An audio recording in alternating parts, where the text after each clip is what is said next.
तत्रैकाग्रं मनः कृत्वा यतचित्तेन्द्रियक्रियः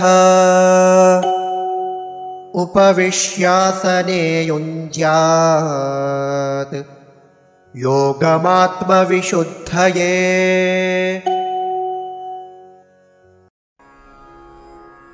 तत्र एकाग्रं मनः कृत्वा यत चित्त इन्द्रियक्रियः उपविश्य आसने युञ्ज्यात् योगम् आत्मविशुद्धये।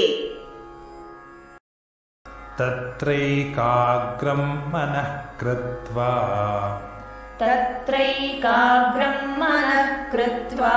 यतचित्तेन्द्रियक्रियः उपविश्यासने युञ्ज्यात् योगमात्मविशुद्धये।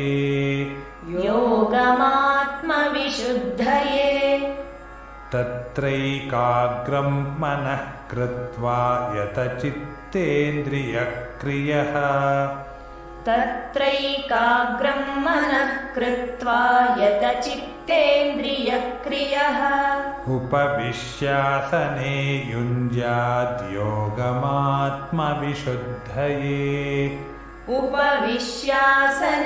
युञ्ज्यात् योगमात्मविशुद्धये। तत्रैकाग्रं मनः कृत्वा यतचित्तेन्द्रियक्रियः उपविश्यासने युञ्ज्यात् योगमात्मविशुद्धये।